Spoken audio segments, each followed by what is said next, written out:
Students, आज हम assessment number 2 page number 22 हैं। ठीक है, ये नोट्स हैं आपके, वहाँ से मैं आपको करवा रही हूँ, एक्सप्लेन कर रही हूँ मैं आपको क्वेश्चंस। ठीक है, तो असेसमेंट नंबर 2 में आपका सबसे पहला क्वेश्चन है, 1 वर्ड आंसर आपने देना है। ठीक है, एक स्टेटमेंट दी हुई है, उस स्टेटमेंट के मुताबिक उसका आंसर क्या होगा। तो पहला क्वेश्चन है, what is the first element on the periodic table. Periodic table में सबसे पहला एलिमेंट कौन सा है? हाइड्रोजन। ठीक है, यहाँ पे आपने क्या लिख देना है? हाइड्रोजन। सेकंड है, what is the centre of atom called. Atom के सेंटर को क्या कहते हैं? न्यूक्लियस। यहाँ पे आपने सेकंड में न्यूक्लियस लिखना है। Main gas found in the air we breathe, वो कौन सी गैस है, हवा में मौजूद है और हम उसे सांस लेने के लिए इस्तेमाल करते हैं? That is oxygen. At room temperature, ठीक है, कमरे के दर्जा हरारत पे, what is the only metal जो कि लिक्विड फॉर्म में मौजूद होती है? तो वो मेटल जो है मरकरी है। ठीक है, जिसे थर्मामीटर में इस्तेमाल किया जाता है और जब टेम्परेचर चेक करना होता है तो उसको जो है ना बॉडी में इंसर्ट किया जाता है, यानी अंडर द आर्म पिट, बगल में रखा जाता है या फिर ज़बान के नीचे, और वो जो उसके अंदर थर्मामीटर की ट्यूब के अंदर जो लिक्विड होता है वो मरकरी होता है। ठीक है, और उसका जो बॉइलिंग पॉइंट है वो बहुत ज़्यादा हाई होता है और इस वजह से उसको यूज़ किया जाता है। What orbits around the nucleus, nucleus के इर्द गिर्द क्या ऑर्बिट करता है? इलेक्ट्रॉन्स। यहाँ पे आप इलेक्ट्रॉन्स सीखेंगे। नेक्स्ट है बी क्वेश्चन, राइट 3 और 4 sentences to answer these question. ठीक है, इन क्वेश्चंस के आंसर जो है वो 3 या 4 लाइनों में करें। तो यहाँ पे लिखा हुआ है आयोनिक बॉन्ड। ठीक है, आयोनिक बॉन्ड, और यहाँ पे है कोवलेंट बॉन्ड। ठीक है, आयनिक बॉन्ड जो है वो किस तरह से बनेगा, हमने फ़र्क बताना है आयनिक और कोवलेंट बॉन्ड में फ़र्क क्या है। आयनिक बॉन्ड हमेशा बनता है इलेक्ट्रॉन का ट्रांसफ़र होने से एटम्स के दरमियान, जबकि कोवलेंट बॉन्ड क्या होता है, जो 2 एटम्स आपस में एक दूसरे के साथ मिल रहे हैं उनमें शेयरिंग होती है, यानी कंप्लीट ट्रांसफ़र नहीं होता। आयनिक बॉन्ड में चूँकि कंप्लीट लॉस या गेन ऑफ इलेक्ट्रॉन होता है तो उस पर चार्ज आ जाता है। जो लूज़ करता है इलेक्ट्रॉन उस पर पॉजिटिव चार्ज होता है, जो गेन करता है इलेक्ट्रॉन उस पर नेगेटिव चार्ज। जबकि कोवलेंट बॉन्ड में जो है वो कोई भी चार्ज नहीं आता एटम पे जो शेयर कर रहे होते हैं अपने electron.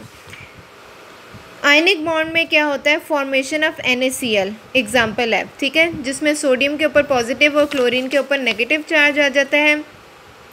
Charge of same quantity, इसके ऊपर सोडियम के ऊपर +1 चार्ज आता है, क्लोरीन के ऊपर -1 चार्ज आता है। तो ये क्या है? Charge of same quantity. तो जब चार्ज ऑफ सेम क्वांटिटी आ जाता है तो ये एक दूसरे के इफ़ेक्ट को कैंसिल कर देते हैं और इस वजह से हम इसे इस तरह से लिख देते हैं। जबकि यहाँ पे क्या है? Formation of oxygen O2। ये चूँकि यहाँ पे इलेक्ट्रॉन्स जो वो शेयर हो रहे हैं दोनों तरफ से, तो यहाँ पे कितने इलेक्ट्रॉन्स शेयर कर रहे हैं? ऑक्सीजन के 2 एटम हैं, तो दोनों ही ऑक्सीजन के एटम कितने इलेक्ट्रॉन एक दूसरे के साथ शेयर कर रहे हैं? 2 इलेक्ट्रॉन शेयर कर रहे हैं। ऑक्टेट कंप्लीट करना मतलब लास्ट जो वैलेंस शेल होता है उसमें 8 इलेक्ट्रॉन होना। ठीक है, तो इस वजह से यहाँ पे O2 आ जाता है। नेक्स्ट है question, properties of noble gases क्या हैं।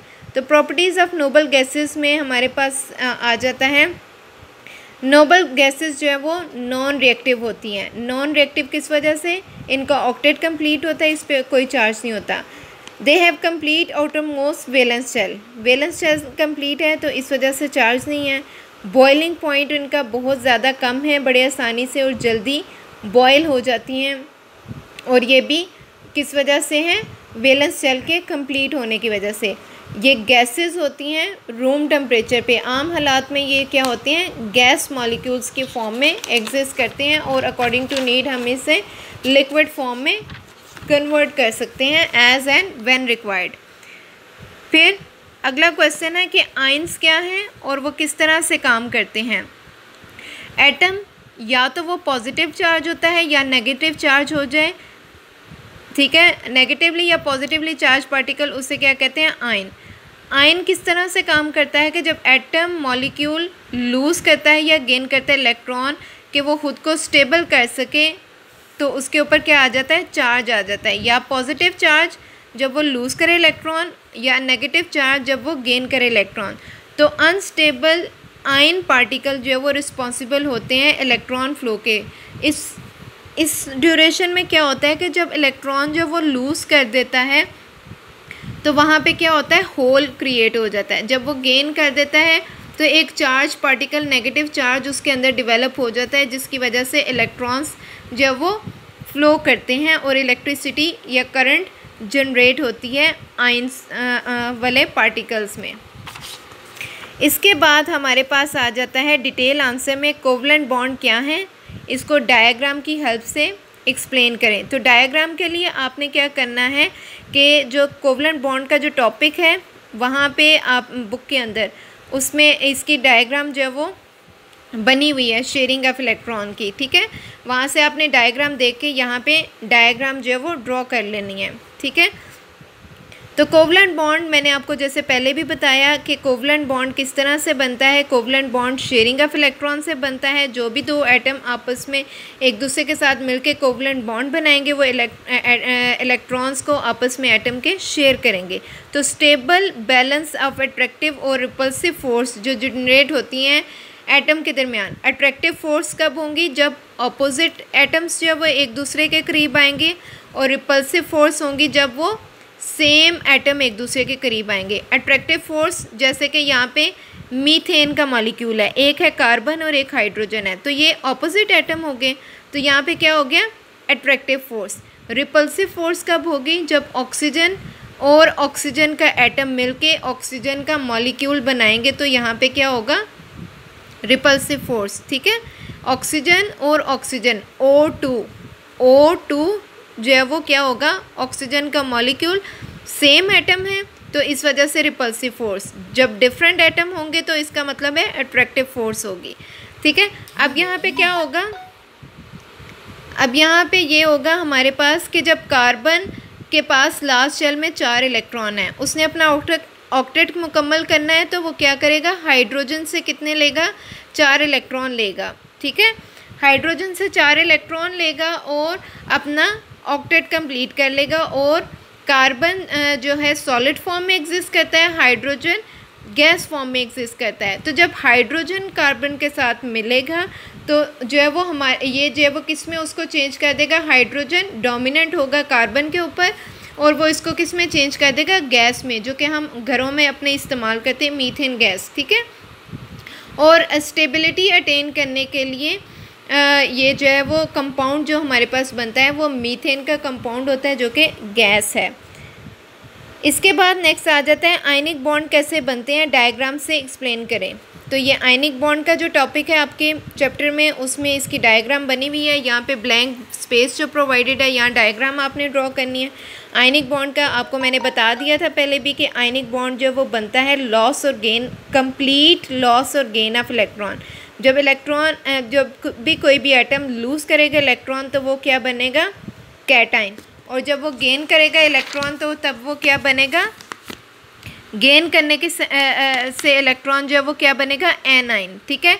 तो कैटाइन जो वो मेटल होता है और एनाइन जो वो नॉन मेटल होता है। अब इसमें सोडियम जो वो कैटाइन है क्योंकि ये इलेक्ट्रॉन को लूज़ कर रहा है और पॉजिटिव चार्ज आ रहा है। क्लोरीन जो वो एनाइन है और ये इसके ऊपर नेगेटिव चार्ज आ रहा है, और इस तरह से इनके दरमियान अब +1 चार्ज जो वो सोडियम ने लूज़ किया, -1 चार्ज जो वो क्लोरीन ने, सोडियम वाला जो लूज़ किया हुआ इलेक्ट्रॉन है वो क्लोरीन ने एक्सेप्ट कर लिया, और इस तरह से उन दोनों का ऑक्टेट जो वो कंप्लीट हो जाता है और सोडियम क्लोराइड बन जाता है।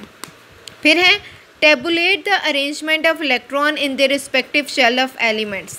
अब आपने क्या करना है, कार्बन, लिथियम और कैल्शियम, इन तीनों के जो है ना आपने डायग्राम ड्रॉ करनी है और इनके शेल्स में इलेक्ट्रॉन्स जो है वो लगाने हैं, ठीक है। इसके लिए आप लोग जो अरेंजमेंट ऑफ इलेक्ट्रॉन वाले टॉपिक में उन्होंने बताया हुआ है कि कार्बन, लिथियम और कैल्शियम में कितने कितने नंबर ऑफ़ इलेक्ट्रॉन पहले शेल में, दूसरे और तीसरे शेल में मौजूद हैं। आपने वहाँ से हेल्प ले लेनी है। नेक्स्ट है हाई ऑर्डर थिंकिंग स्किल से रिलेटेड क्वेश्चन कि explain why atom in argon gas do not join up in the same way as hydrogen atom do. तो इसका रीज़न ये है कि आर्गन गैस जो है वो बिलोंग करती है नोबल गैस से, ठीक है। तो उसका ऑक्टेट जो है वो कंप्लीट है और केस का नाम है, इसी वजह से वो बॉन्डिंग हाइड्रोजन एटम की तरह नहीं शो करती, क्योंकि हाइड्रोजन का जो है ना उसके पास एक इलेक्ट्रॉन होता है। हाइड्रोजन ने क्या करना होता है, अपना ड्यूप्लेट कंप्लीट।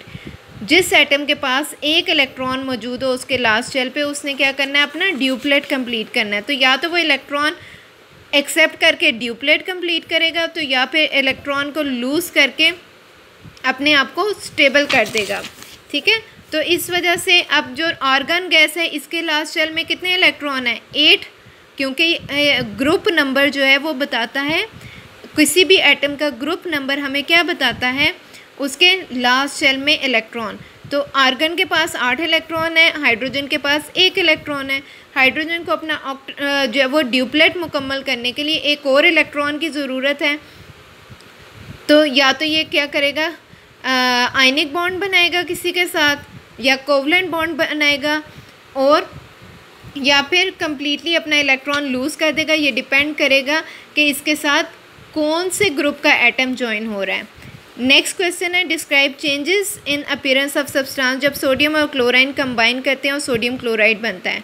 अब जब भी कोई भी केमिकल रिएक्शन होगा तो उनके ओरिजिनली इंडिविजुअल एटम के कलर्स, उनके टेक्सचर और उनका जो टेक्सचर होगा वो चेंज होगा। यानी हो सकता है वो सॉलिड सॉलिड हो, या सॉलिड लिक्विड हो, या सॉलिड गैस हो। तो जब वो केमिकल एक्टिविटी करेंगे तो एंटायरली उनमें चेंज आ जाएगा।